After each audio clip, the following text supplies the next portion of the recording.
আচ্ছা, মুস্তাফিজরা আনলো কি লেগে আমি এই জিনিসটা বুঝলাম না। বাঙালির নির্বাচকরা আরো একটু সতর্ক হওয়া উচিত। সে একটা ছেলে আইপিএল এ ভালো করছে, এটা তো বাংলাদেশের সুনাম হইতাছে, সারা বিশ্বের সেলিব্রিটিরা এখানে আসছে, এর মধ্যে একটা ছেলে আসছে, এটার সুযোগ দেওয়ার দরকার ছিল না? ও জিম্বাবুয়ের মতো দেশের সাথে খেলবার লাগে, তার আনার দরকার আছে? এর সারা ওই আজকে করে সাইজ করে রেখেছে কালকে, হ্যাঁ তো দরকার ছিল এই প্লেয়ারটা আনার।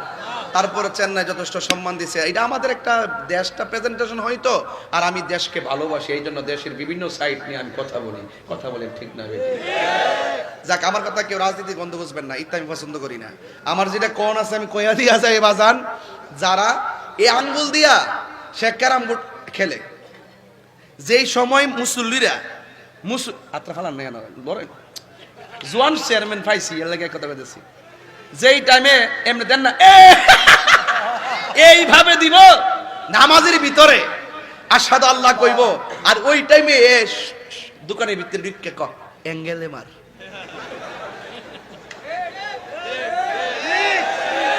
যারা নামাজের টাইমে শাহাদাত আঙ্গুল দিয়া ক্যারাম বোর্ডে মারবা অ্যাঙ্গেলে, এদেরকে কবর ফালায়া মারবো সিঙ্গেলে। কথা কোন ঠিক না বেঠে? আমি কি নাম বলেছি? তাহলে তো ওনার জ্বলার কথা না। আরবিতে সরি ইংলিশে অক্ষর কয়টা? 26টা। ভাওয়েল কয়টা? 5টা। আর বাকিগুলো consonant, A E I O, এই তো। আচ্ছা ঠিক আছে, এন দির ব্যবহার তো আমরা জানি।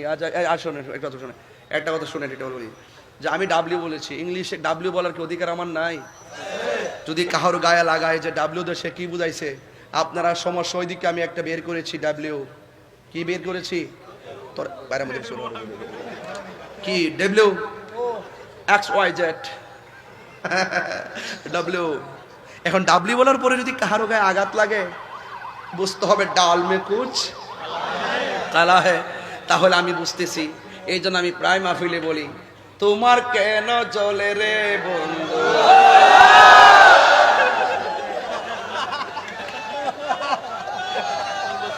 কি কষ্ট, আপনি কষ্ট হচ্ছে বাবা যান? আমি যে একটু আগে চিল্লেছি না খাইয়া, এই যে আমি একটা পেরাশানিতে পড়ে গেছে, এই জন্য একটু জিরাইতেছি আর কি। নাইলে আমি এক ঠেলা ওয়াশ করলাম বলে যে না খাইয়া উঠছি, তো এই জন্য একটু কষ্ট লাগতেছে আর কি। এই জন্য একটু বিরতি দিয়েছি আর কি। টিফিন আর কি, টিফিন চা আছে?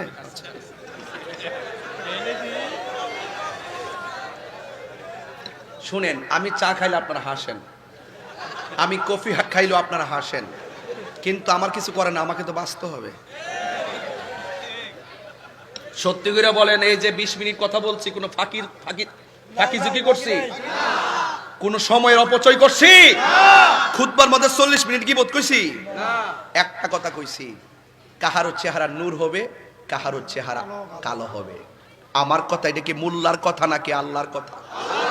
আরো জোরে এক। এখন কার চেহারা কালো হবে? যারা নবীর সঙ্গে বেয়াদবি করে, যারা ওলি আল্লাহর সঙ্গে বেয়াদবি করে, যারা নামাজের টাইমে ক্যারাম বোর্ড খেলে। আসে না বাবা, আসে না এরকম?